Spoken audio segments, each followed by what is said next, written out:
Hi, everyone. Welcome to another episode of Behind the Curtain. My name is Carly, and I'm going to be the moderator for today.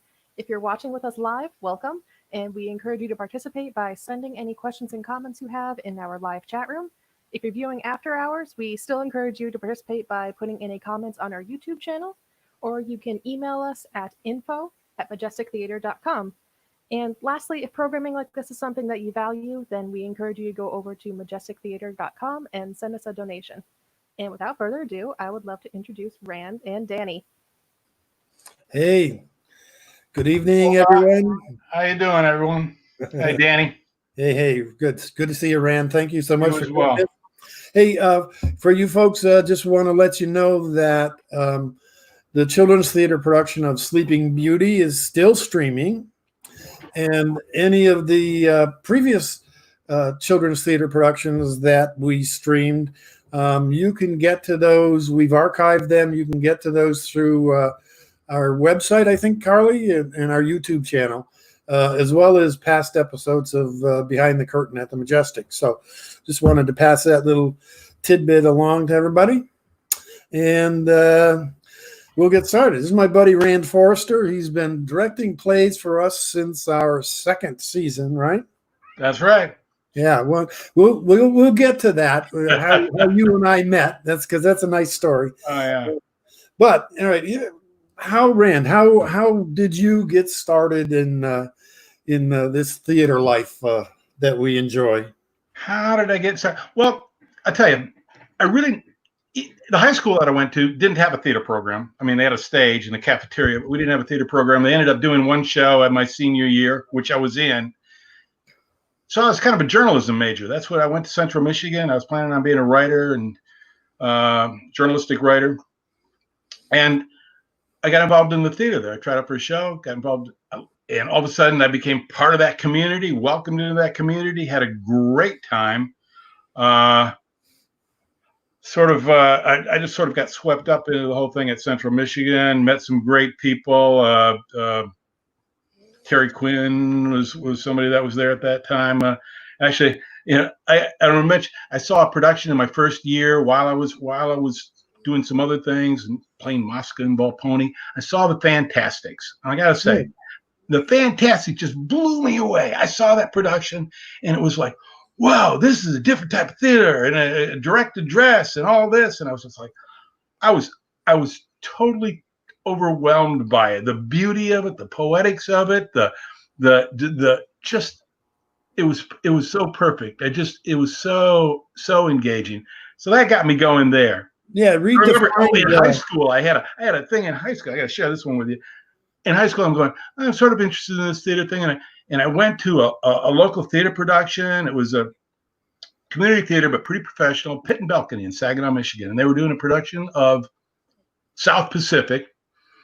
And I was so excited. I went by myself, and I checked my coat, and I was just bubbling. Watched it, got excited. Went out to the lobby after the act ended, and was going to get my coat and checked it. Had to hand in the guy my check to get my coat back, and he went, "You're not going to stay and watch the second act?" And I went, "Oh, there's more! Oh my God, this is great!" I was a little embarrassed, but sort of got hooked on this whole deal. Then I got hooked on it. And then I can tell you, after Central, I wasn't really sure what I was going to do. I actually taught high school for for 1 year. I directed a couple of shows there. I directed Bus Stop. I directed Diary of Anne Frank. And those were meaningful. And then I went, well, I just got to do something more. And it was so the early 70s. So I had to move to Vermont from Michigan to do my sort of hippie commune days. And we were all going to go to Vermont and meet up there. And we were going to live together and create a theater in rural Vermont somewhere. I ended up in Bennington area and around Williamstown, and I ended up doing a show or two there, just in Bennington. But then I ended up doing a Brecht play. I ended up doing a Brecht play, the Elephant Calf. It's a one act, or the provability of every. Some of those, how's it go? The provability of every contention. And we did it in a bar. We did it at a place called the British Maid on Halloween Eve. And nobody in the bar knew what we were going to do. But I built a stage. I built some lights from Hawaiian Punch cans, and had little radio dimmers. And I had some Williams College students that were involved in it, and some buddies. One was a stone mason, and a couple other people. I just got them all involved. And we were doing this crazy one-act play at the British Maid, and people are sitting at the bar, because it was Halloween. People were just drinking, having a good time, and we're hearing things like, "What's going on? What is this? So I sort of it was kind of my perfect environment of just, people were smoking and drinking and watching a play, trying to figure it out. Made me happy. Yeah. So that sort of kicked it in. While I was working around that area, I ran into, because I go to the Williamstown Theater Festival pretty regularly, I ran into Olympia Dukakis. And I said, "Mr. Dukakis, I'm really interested in this theater thing, and I'd like to continue working in it. Where would you recommend that I go?" And she said, "Well, most of the young people here, blah, blah, blah, blah, are graduates of the Yale Drama School. So she recommended that." And so I applied, and I figured, well, I should go to graduate school. And I applied there, and applied to a couple other schools, and I got accepted everywhere. And then finally I got accepted at Yale, and I ended up going to Yale, and boom, boom, boom. That really locked things in for me. Sure. Speaking of the Fantasticks, I mean, what a great play. Kind of redefined what theater could be. But then you got to direct it for us at the Majestic many years I did. ago. It was thrilling. How great is that? That was really, really cool. It was great. Had an outstanding cast. It was really fun to have JT in it as well, because JT had been doing it, in New York. So forever. He was sort of like, I have a question about something. "Well, JT, what'd you guys do? How'd this work out?" And he'd talk to me, and he was real sweet.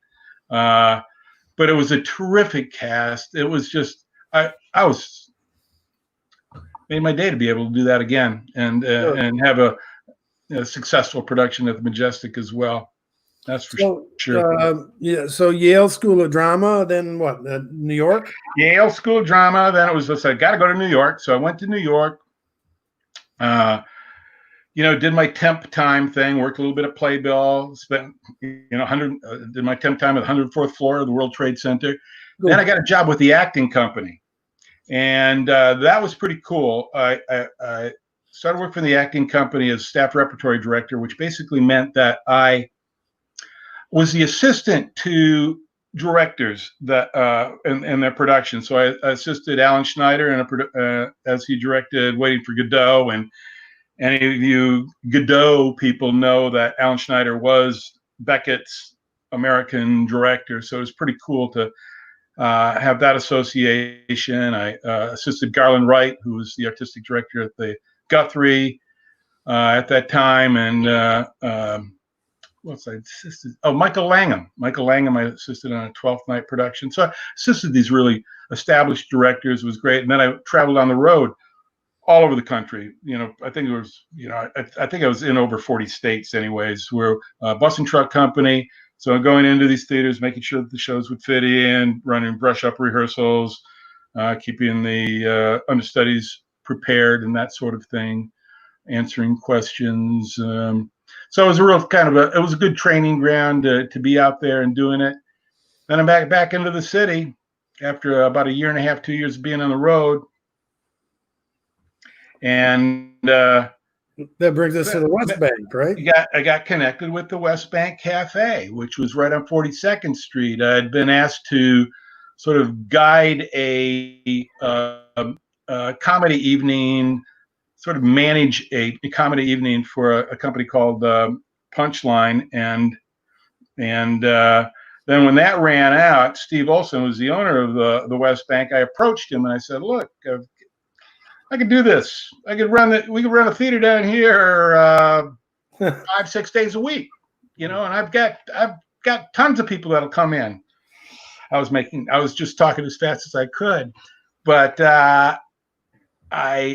he said, okay, well, we'll think about it, and let me see what you can do. And so I contacted my dear friend Lewis Black, who was a playwright at Yale when I was there. And one thing I did learn at Yale as a director was connect with the playwright, and that will help you in your professional career. Sure. So I loved doing Lewis's plays. I did several of Lewis's plays at like Marshall Mason and Lanford Wilson, and exactly. So I want, I'm going to connect with someone. I'm going to connect with Lou, and I went. We're talking about it. It was like, Lou, and you can do some hosting. You can do your stand-up that you've been working on. We'll do one-act plays. We're going to focus on one-act plays. What a commercial idea that was, right? But we ended up proposed to doing one-act plays, and we would do, there'd be comedy troupes that came in and musical guest artists. And so we did music, just about everything original. We just, new bands, that sort of thing as well. Started off 6 days a week, 2 shows a night, which was a little crazy. And then we ended up doing 5 days a week with a free show at midnight. But we ended up having a meeting of about 30 people showed up. This is before we started, and said, hey, we've got this space. Look at it. It's pretty cool, huh? We can do shows down here. So always, whatever you wanted to do, talk to me now. We'll start booking you. And Steve said, all right, I'll give you guys 3 months. About 11 years later is when I was burnt out and I had to leave. 3 months turned into 11 years. 3 months turned into 11 years. It was an amazing run.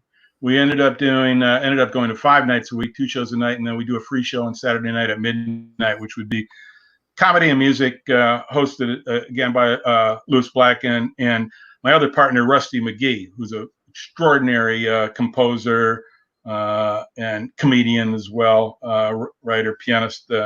So Lou, Rusty, and I, and a variety of other folks ran that joint for many, many years, and it was a great time. And then eventually, it was time to just move on. One baby later as well, and it was like, I can't do this in the city. I just need to move out. And while I was at Yale, I had worked in my last year at Yale. I had come up and worked in the Valley for the summer theater at Mount Holyoke College in the tent, which I'm sure some people might remember it. 1 week rep. Doing 7 shows in like 7 weeks. It was pretty crazy. But that was a great experience. Introduced me to the Valley again. I had been living around Williamstown, so I was somewhat familiar with Massachusetts. I liked Massachusetts. I love the state, and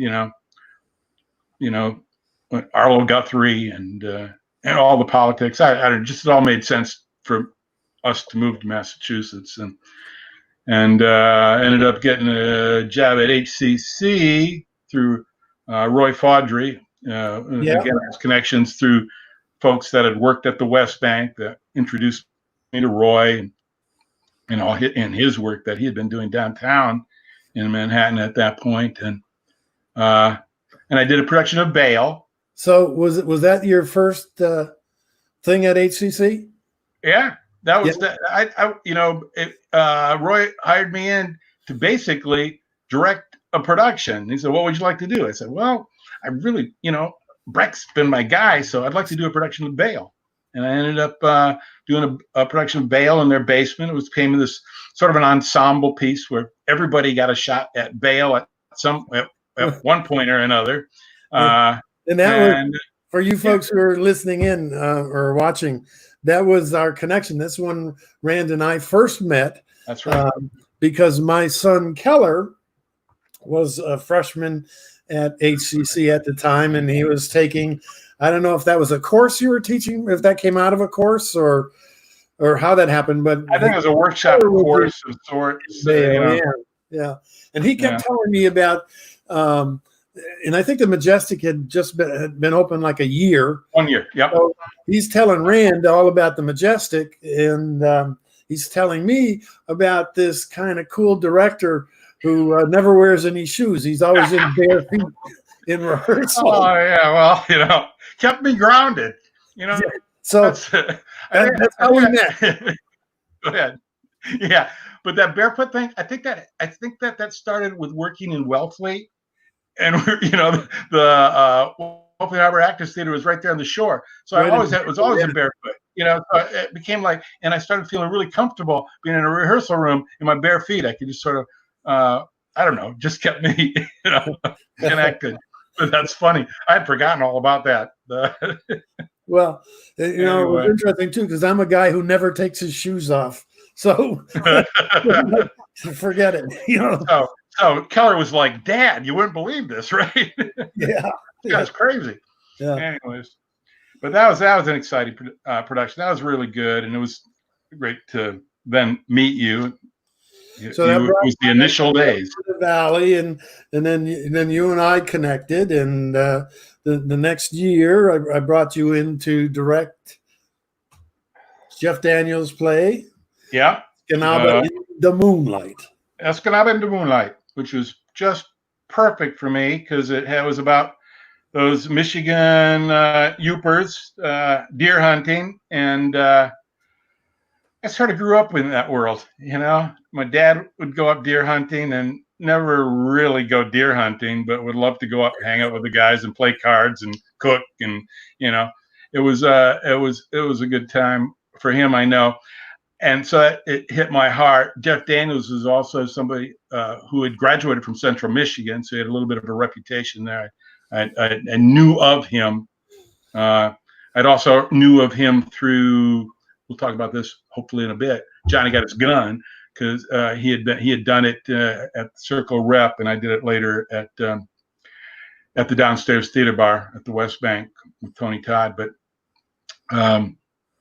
anyways, we did that Escanaba in the Moonlight, which was just a fantastic experience. I got to say, that was it was perfect.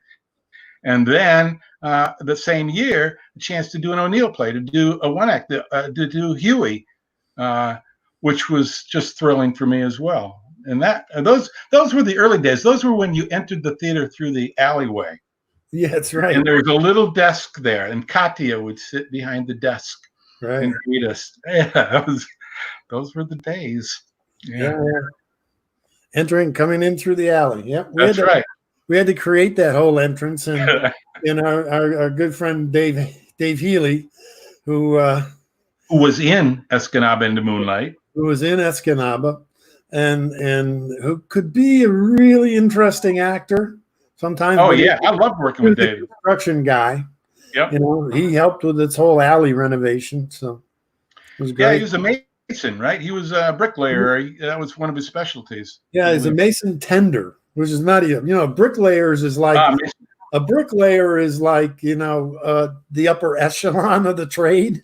The tender is the guy that just keeps him supplied with mud and bricks and so on. Yeah, it's a real grunt job. Real grunt job. I know, but he was a sweetheart. Working with David Healy on that show, which he was perfect for. I remember he was also in Death of a Salesman. Yeah, Biff. And was he in All My Sons? I think he was in All My Sons as well. Yeah. I had a good, nice connection. I loved working with David during that time, and then sort of lost a little bit of touch. He got busy with other parts of his life, but good dude, major dude. Yeah. Well, I suppose so after Yale and then the West Bank.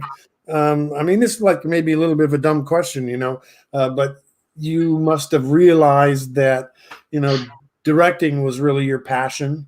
Although you've told me that you've been interested in acting, and we actually did get you on stage a year ago. Yeah, show, but yeah. But you've been directing a play for us every year since. Yes, I have. Pretty much. There was maybe 1 year where I didn't, but pretty much every year. Yeah. For a while there was almost 2 a year. Yeah. Oh, there we go. Yeah. There's Rand as an actor in Alabama Story with the wonderful Kate Damon. Yep. Who's an extraordinarily talented actor. Pleasure to work with her. She's a great actor as well as a stage manager now. I've worked with her I've worked with her as a director, and she acted in plays, which was Harvey, Yep. and she was hilarious in that. And then worked with her as actors in Alabama Story, and she's stage managed now a couple of shows that I've directed, and it's just wonderful to have her on the staff, be working with her. She fills it in. I had a good time. That was a really good time. Yeah. There's another Alabama Story shot with there you go. You and Mark. Yeah, Mark was also in The Boys Next Door. Right. One of my favorite pieces. Yeah. Oh, yeah. Yeah, good. So, you were asking me about when I found out that I wanted to direct, and I think it's always just been that I felt I needed to put things together. It was like, okay, I'll make a lighting thing to do it. I'll need to get some sound together to make this. It was just, if something's going to happen, I'm going to have to make it happen. At that point, as opposed to waiting around for somebody to hire me.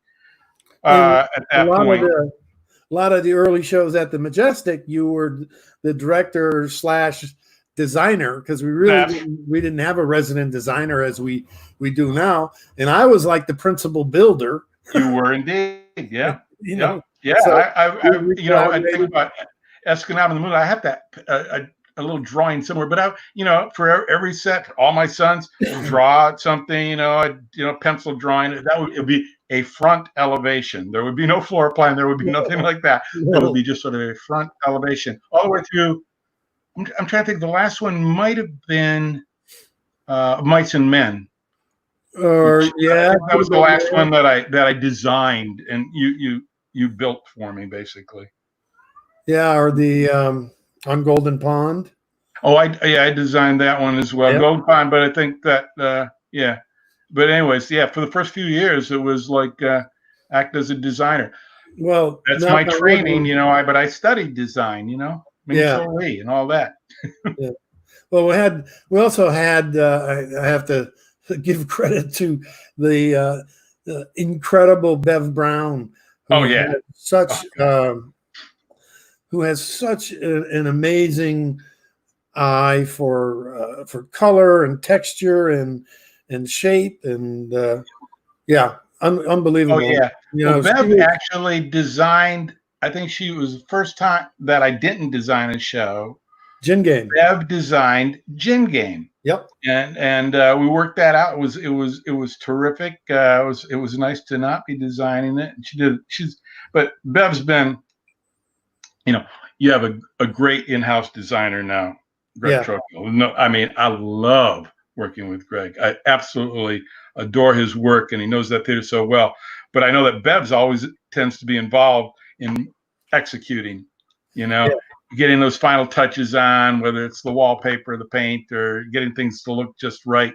And she's great. She's just terrific. I mean, and even Greg, who's such a great designer, and everybody else, we have complete trust in Beverly's skill and talent. Oh yeah, absolutely.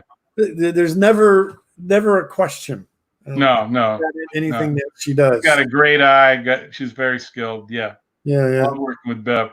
I mean, you got some great design people there, from Dan Riss doing lights, and Dawn doing costumes now pretty regularly. And I've said this before to many people, but I've never worked with the costume designer who has just been at rehearsals regularly, watching actors work, watching how it comes together, watching the changes, watching just taking it all in, and then sort of meeting their needs. There's a little shot from Boeing. Yeah, that was a hilarious show. I had a great time. What a terrific cast. I mean, and everybody was willing to go all out, which you needed to be able to do with this production. And talk about design. I mean, Greg did a heck of a job with that. Costumes were outstanding with that. The whole look of it was beautiful, and challenging, because there's a lot of movement in that piece. There's a lot of door slamming and And with a farce like this, you got to be able to slam a door, and it's got to sound like a door. It can't be like a fake stage door. Like we got to close it carefully so the set doesn't fall down. You got to be able to slam those doors, and then, Greg came up with the idea of stairs everywhere. So I got people running around up and down stairs. But what first is a problem, which was a problem. Oh God, got these stairs. How am I going to figure this out? Becomes the impetus for hilarity and jokes and wonderful blocking and changes, and so it just sort of added to everything. So it was great. Yeah. Oh, there's another great shot. And Jack and Christina, these guys were great. It was a terrific company, and they just pushed it. I had so much fun, so many laughs, and I tell you, that show kind of scared me at first when I read it, because I'm going, phew, couple of real sexist pigs here, particularly the Jack Girl. It's like, oh my God, how are we going to do this in the Me Too movement? And I'm just so Danny, your choice of play, and okay, I'll do it. What are you thinking? I had this thought when I first read it. People recommended it to me, and I first read it, and I said, "My God, who could ever? We can't do in this day of age. We can't do this play. We'll get killed." Right. But the point is that the women are controlling the whole deal, basically. Yeah. That's what it comes down to, and the guys become the dupes, and basically are like real life. Yes. Yeah. Hey, is there a Majestic show that you directed that was a really tough challenge for you? Well, they're all a little challenging, but probably, just management and just trying to get my head around the whole thing and making the whole thing work. Probably Guys and Dolls. Yeah. I mean, I'm dealing with a little bit of that with 9 to 5 now in my mind, Yeah. But just the logistics of how can we make this work, and how can we make this look like it makes sense, and just everything's got to flow. And the thing is, with a show like Guys and Dolls, a lot of people know it. Oh yeah. So I want to meet their expectations, but I want to take it one step beyond anything that they thought they'd see. So just by the sheer size of it was problematic. Huge cast. Being able to pull off the amount of dancing, the number of characters, the music involved in it, everything was challenging, and making sure that everybody got the time that they needed. So it became a lot about, for me, coordinating and orchestrating and making sure that Mitch would get his, get the musical needs met, and Stace would get the choreography needs met, and all the actors had their opportunities. But it also really paid off. I mean, there were times where I had a little bit of panic, and I never would show that to my company while I'm working with them, but it all came together beautifully as far as I was concerned, and couldn't have been happier. But it was like a lot of times of, how am I going to be able to pull this off and make it look like it makes sense to be doing this now? Yeah. And there's some more. Yeah. Oh yeah. Very talented company. Oh, everybody involved was terrific. Just visually, the spectacle was amazing. I thought it was pretty effective, but a little scary at times. A lot of times it's scary. I mean, I've said this to you before. There are times just before going into rehearsal where I'm like, ooh, how could I get out of this? Is there something that I could easily, if something happened, okay, no, I don't want to have anything too serious happen to me that I couldn't actually do this. But how could I legitimately walk away from this and still save face? But it's always just like jumping in. I love that, getting to that first read through, or those first design meetings. I love having first design meetings and starting to talk about the piece with the, choreographers and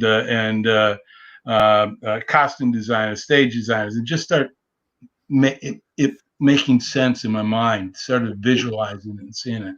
Really. Yeah. I don't know if this happens to you or not. For me, if in the process, if I'm kind of stuck somewhere, or even writing a play, if I'm kind of stuck, invariably I will dream about it. I'll toss and turn and I'll dream about it, but I'll solve it. I'll solve my problem in my dreams. Oh yeah, And get up the next day sort of chomping at the bit to rehearse or sit down and write again or something. But well, that's interesting. That's good. I don't know that I dream, but I have a lot of sleepless nights. I stay awake and don't sleep. Thinking about it. I know that, and a lot of times I have a lot of times on the ride home after a rehearsal. Yeah. It's just that decompression time, and I'm just because I'm going up to Amherst, so I have my 40-minute trip, and it's just sort of I drift off into it. But I tend to, once I'm locked into a project, that it becomes a real preoccupation. I love having a show that I can anticipate, and I love those months before. I love just perseverating on it, going over and over and over again, whether it's reading. Sometimes I will look at reviews of where it was done. Otherwise, to just, this was a problem. This is something that they didn't like. There's a timing issue here. I should be aware of that timing issue, or I should, think about that. Or, but I love just, and literally it is almost like perseverating on it. I just sort of like keep going over it in my mind. Yeah. But it certainly helps to start having those conversations with designers, because then I start to get a sort of a plan. I have an idea where it's going to go, or what it might look like or sound like, and what the message might be. Yeah. One of the shows that you directed was a great Tennessee Williams play, A Streetcar Named Desire. Ooh, yeah. And it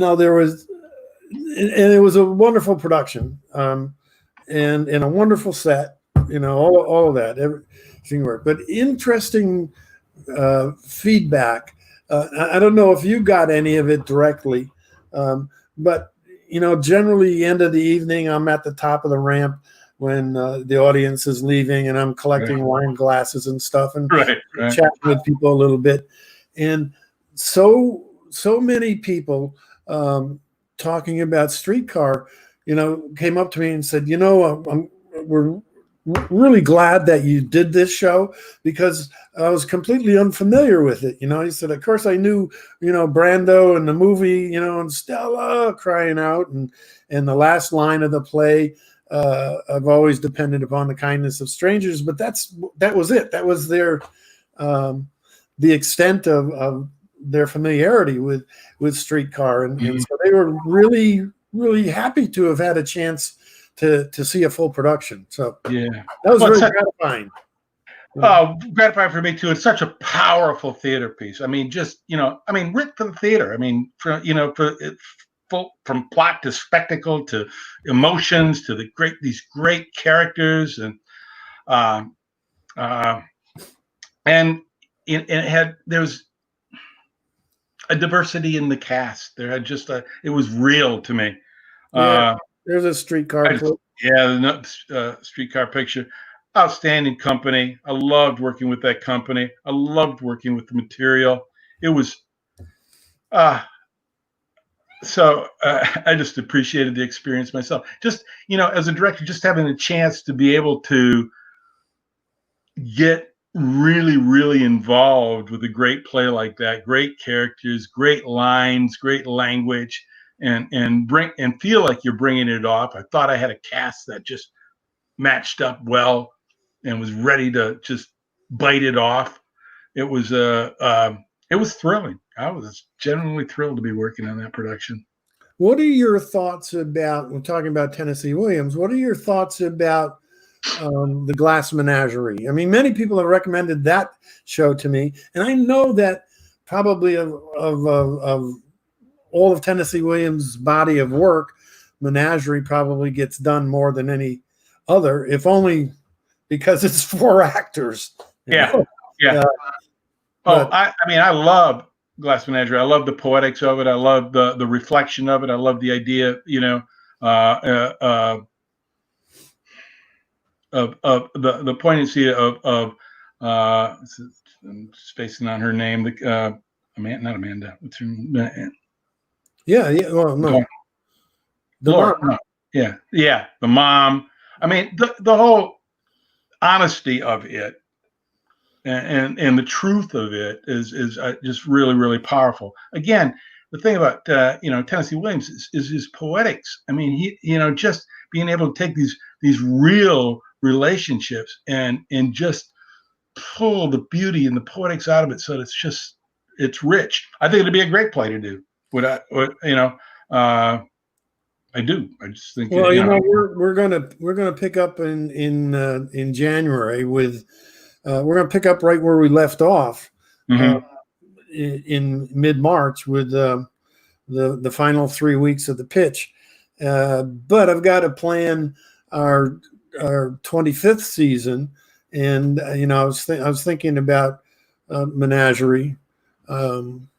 But I read. Have you read this version where there's slide projections and all that kind of stuff in it? I'd seen it a couple of times, but I never saw projections. So, I'm not real familiar with that. Yeah. No. Yeah, that seemed really strange to me. Yeah. It sounds a little weird to me, but I don't know anything about it. Like counter to the poetry of it, Yeah. Anyway, hey, I know whenever we go into rehearsal, we got the meet and greet, and that first night is always, we have to do contracts, we have to take headshots, we have to take measurements, we have all kinds of forms to fill out, and eventually, we get to a point where we're ready to do an initial read through the script, and I know that you have this one line that's stuck with me. I'll let you. Yeah. And I heard that this is a line I'm going to get from Olivier Choulet. I heard him deliver it, and it was, "We have very little time, so we must work very slowly." Yeah. And I just always found there's truth in that. I don't like rushing things anyways. I don't like rushing things in rehearsals. I don't like feeling pressure in rehearsals. I don't feel like rehearsals should be like performance. You're working on things. We're playing. It needs to be relaxed. It needs to be comfortable. We need to work slowly. So we're clearly making sure that we're making the connections that need to be made, that we understand what the heck's going on, that we understand why something may be being said. So we got to have a clear understanding. We can't just go through it. So we're going to perform it. I just got to get through the scene so I can get to the next one. So, I mean, I like things to be relaxed and comfortable, and I don't like feeling. I don't want actors to feel pressure. They're gonna feel enough pressure. Everybody you got to be ready by opening night. Yeah. So everybody's got that pressure. It's always there. There's always that prep time, and we know that you got to be ready by opening night.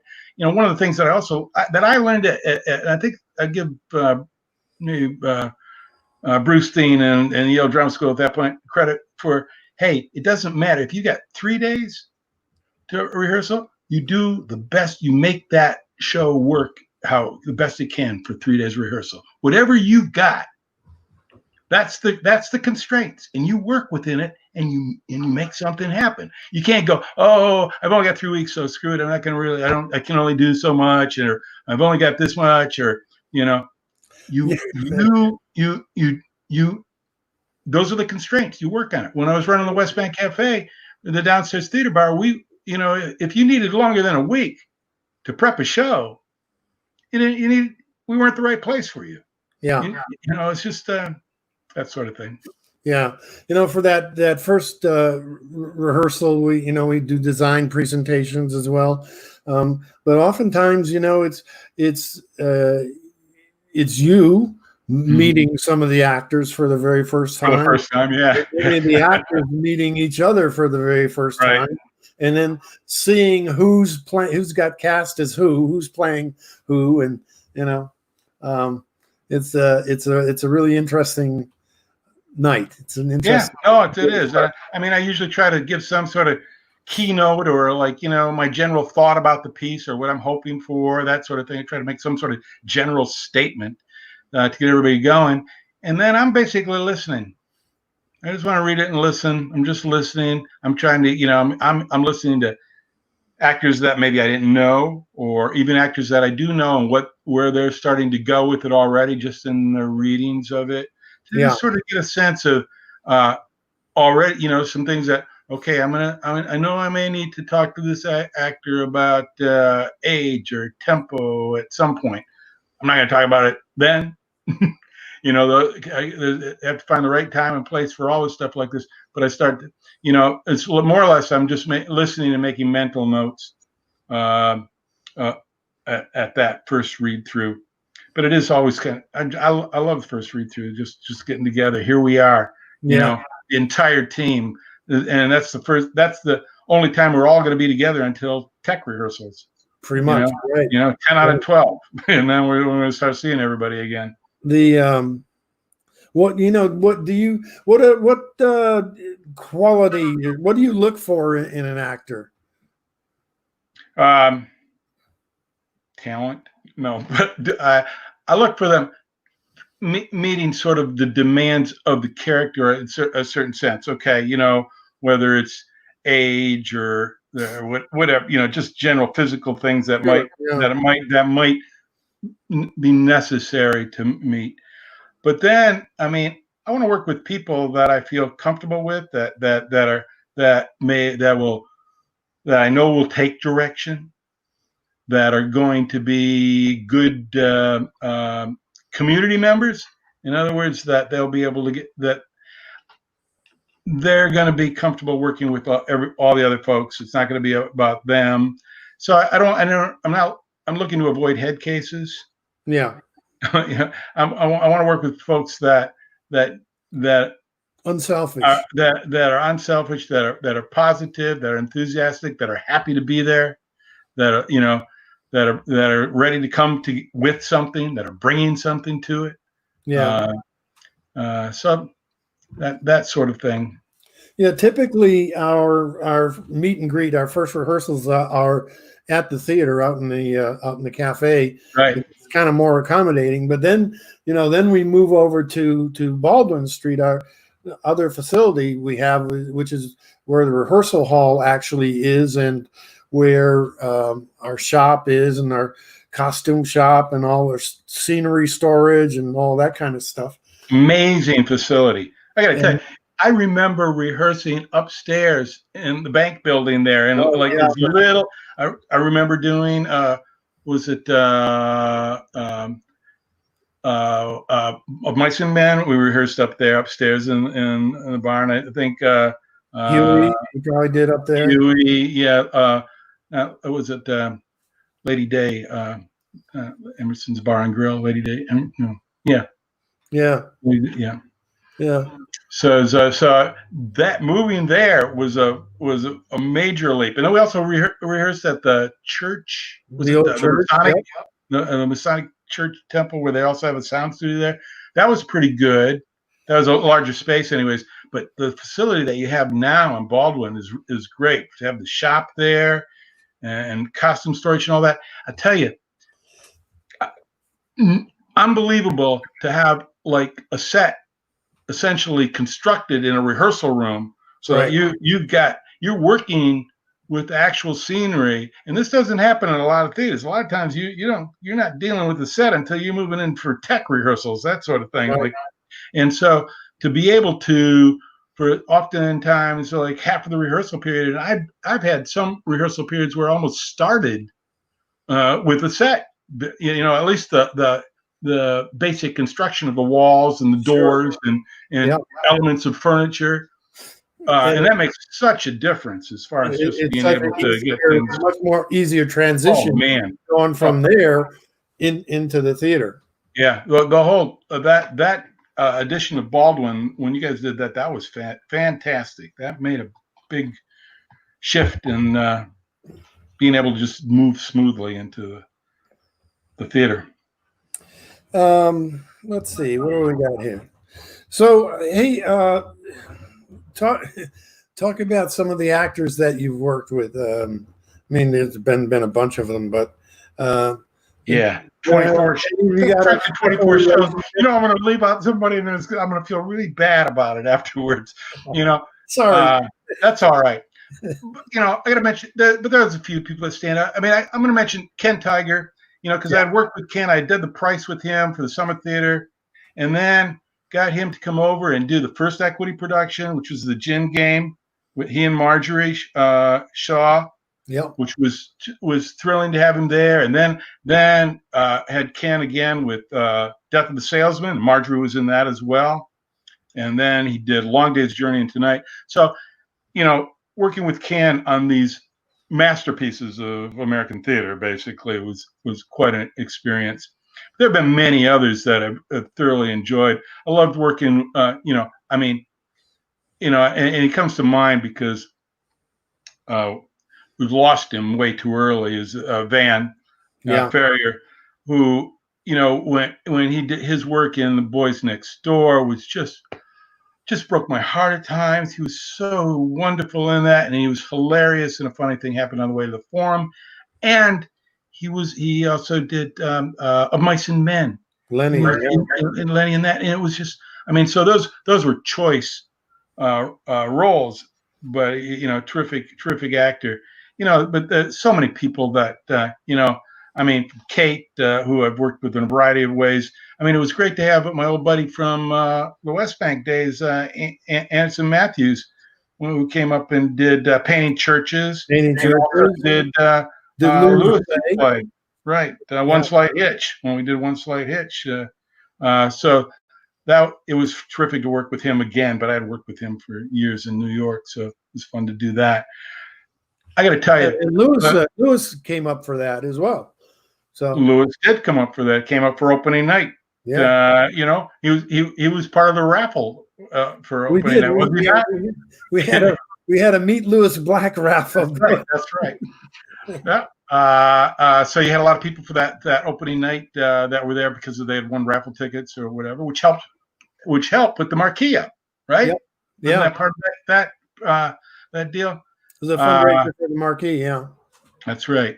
But I got to tell you, this is a very talented community. There are many, many talented actors, performers around here. You know, you don't have to go out of the area to get really talented people. It doesn't hurt every once in a while to bring somebody from the outside in, and that happens as well. You know, sure. But I have been in more than thrilled with the actors that I've had an opportunity to work with at the Majestic. I got to say, all in all, top notch. Is there a play that you've directed that, you know, kind of has more personal significance for you than others? I mean, sometimes it's like a gig, you know. I mean, it's a good gig, but it's a gig. Yeah. Right? But then there's some plays that are just so close to your heart. Yeah.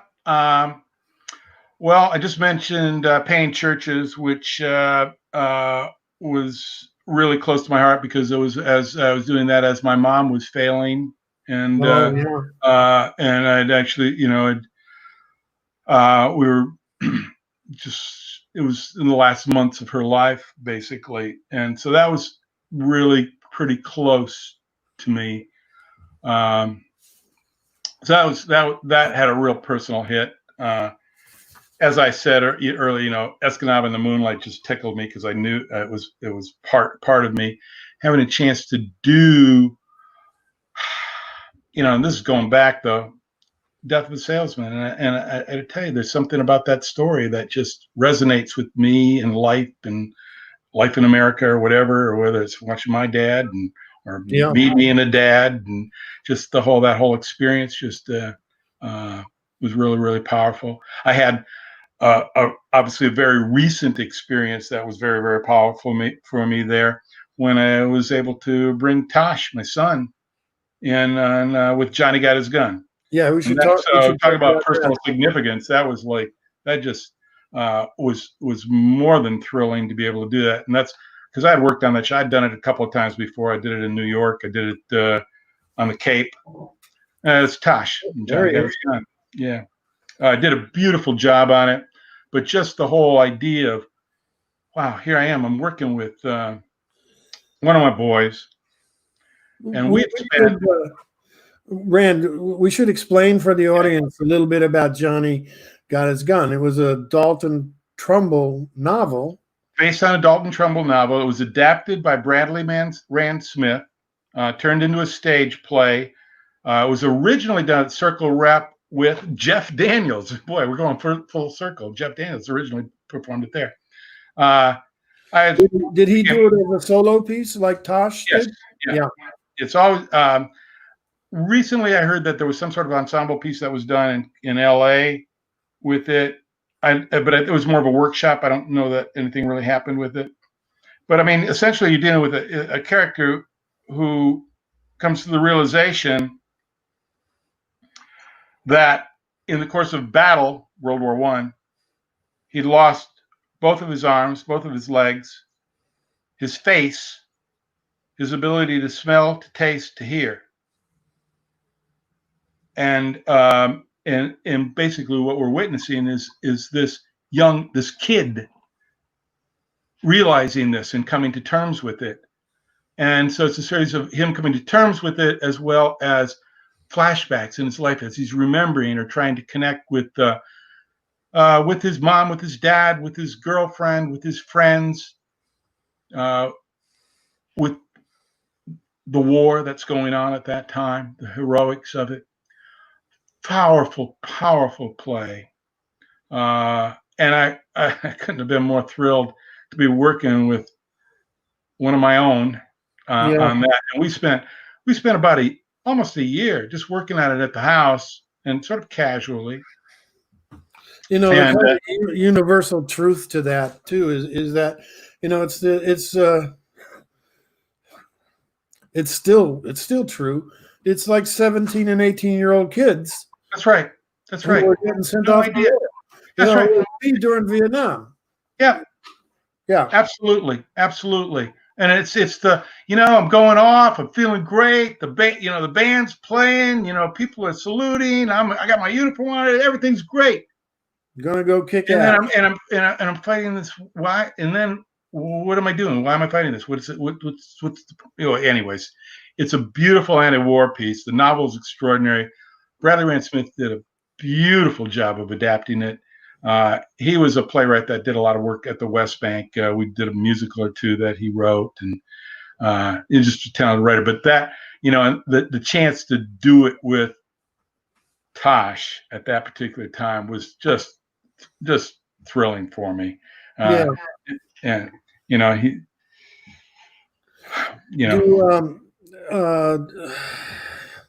well, let me throw this one. Here's one right out of left field. You know, if you could only direct one more play, that's it for you. You're done. One more play. You know, you got something in mind, and why would you choose that play? Or is there a playwright that you'd want to work with? And you know, I know. Well, go ahead. You want me to do one play? I don't know if I can do just one more play. I mean, I think that a play that would be wise to do now would be Puntala by Brecht, because it sort of captures our political moment. You know, sort of the pretend.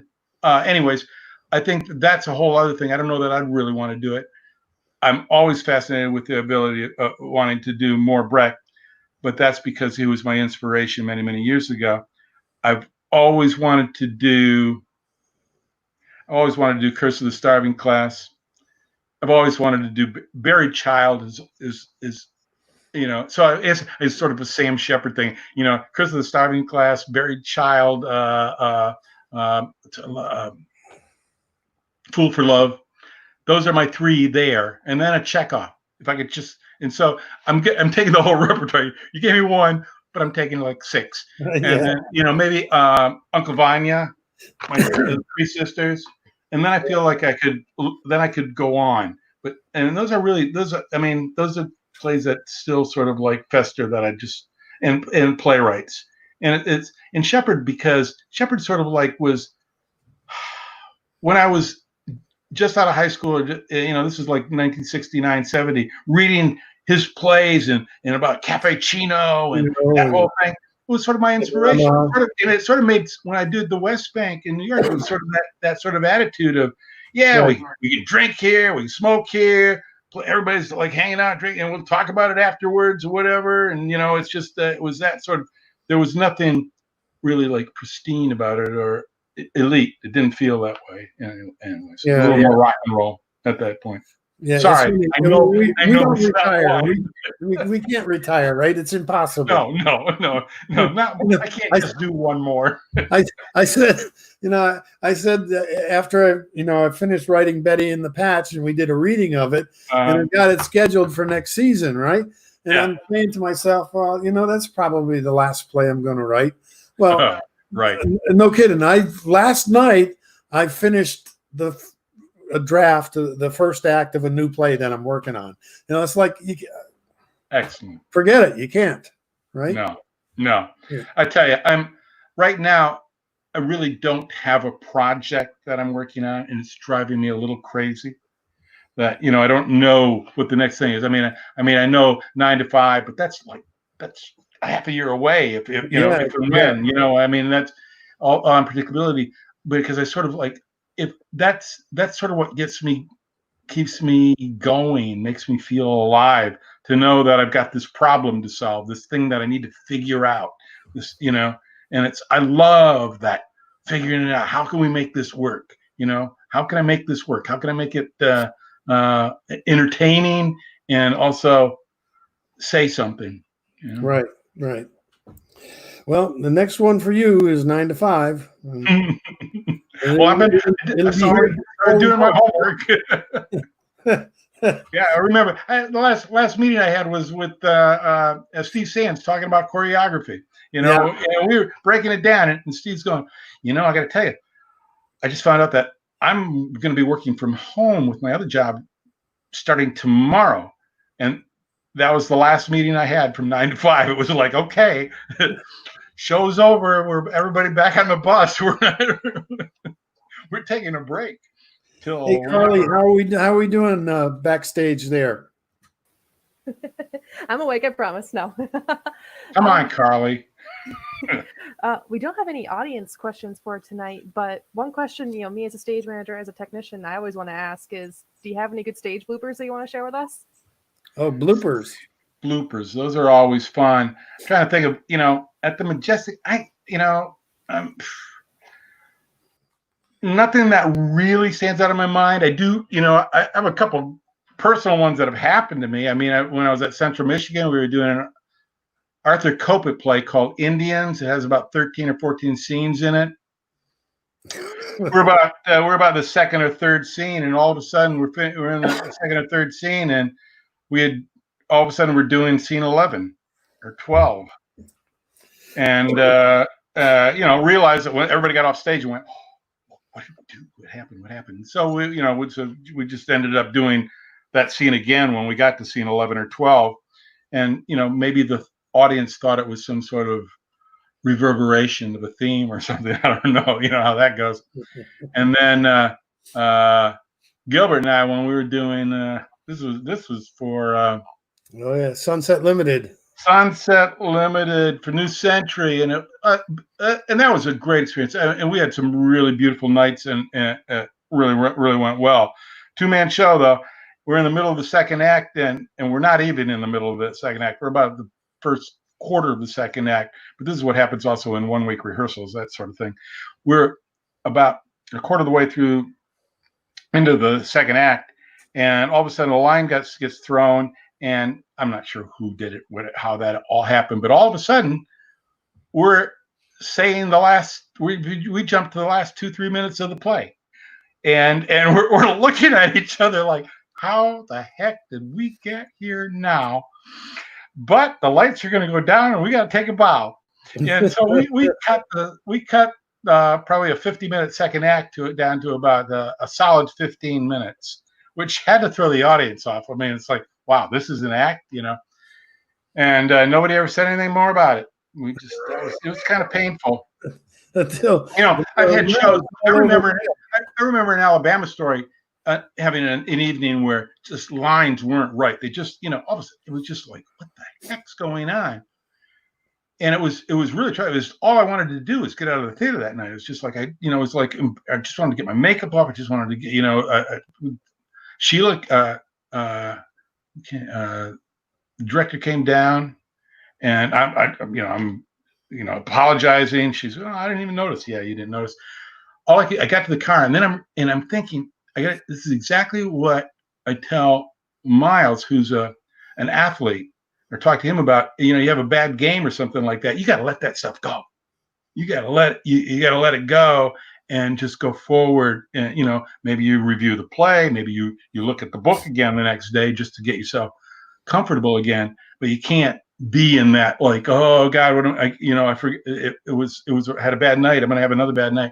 Let it all go forward. Just let that stuff go and move forward. That's what I did. We had a great run. So, but stuff happens. It's live theater. That's just, hey. Yeah. Audiences tend to be forgiving. For people who don't know, since you brought him up, I mean, we talked about Tosh and Johnny Got His Gun. Yeah. But my son Miles is an incredible athlete. He's a quarterback, right? Yeah. Who's he playing for now? He's quarterback. He's a University of Connecticut. So, he's a freshman. He was for walk-on there, but he's doing really, really well. He's doing really well at Division I school. So be proud of him.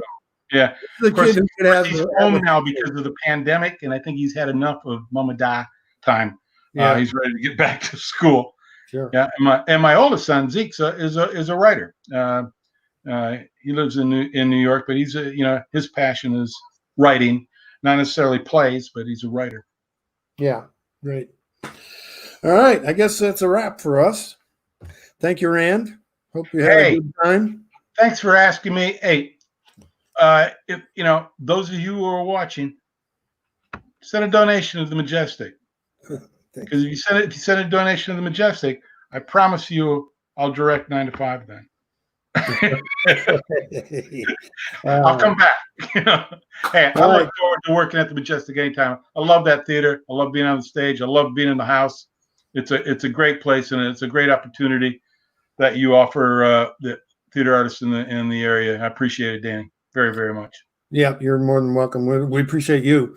All right, so folks, this episode will be archived, and if you have friends who are interested in checking it out, you can get to it on our YouTube channel or at our website, majestictheater.com. Next week, my guest is the lovely Micah Plunkett. And the week after that, we're going to do a little kind of rock and roll thing. And my guest is going to be one and only Ray Gilmet. So look forward to that. Don't forget, Sleeping Beauty is streaming right now. And there's a whole bunch of other stuff on our website. Just go to our website and you'll check it all out. Thanks for tuning in. Take care.